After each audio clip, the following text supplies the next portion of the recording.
Siamo stanchi, siamo stanchi. Non è possibile lavorare così.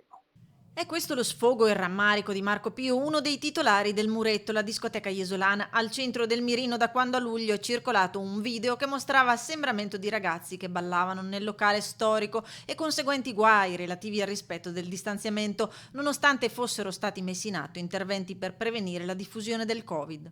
Noi abbiamo riorganizzato tutto l'ingresso. Si entrava solo in prevendita per avere tracciabilità nominale di ogni cliente, quindi nome e cognome. Io vorrei sapere dove lo fanno una cosa del genere, nel meno ristorante, perché il ristorante quando arrivi chiedono il nome di chi prenota, Sì. ma non degli altri commensali. Noi invece potevamo fornire nome e cognome di ogni persona che era all'interno del locale.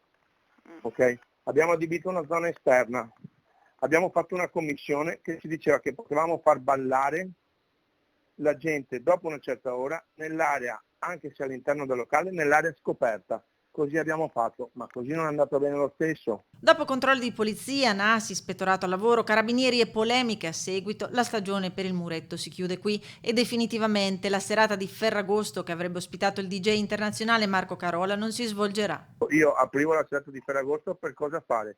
Per essere di nuovo tempestato? Noi abbiamo deciso di non proseguire la stagione.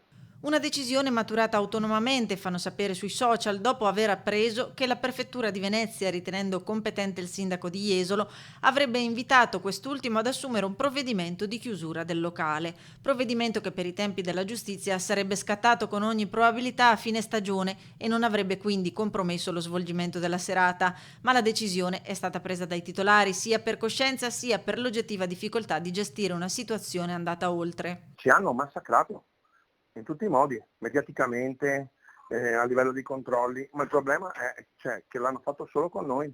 Parlano di clima di avversione che impedisce di svolgere il lavoro, un'attività che crea indotto e occupazione e oltre alla decisione di uscire da un sindacato che a loro dire ormai non li rappresenta più, promettono azioni legali nei confronti di coloro i quali, si legge su Facebook, con valutazioni superficiali, pretestuose ed ingiuste, hanno di fatto impedito il libero svolgimento di un'attività produttiva.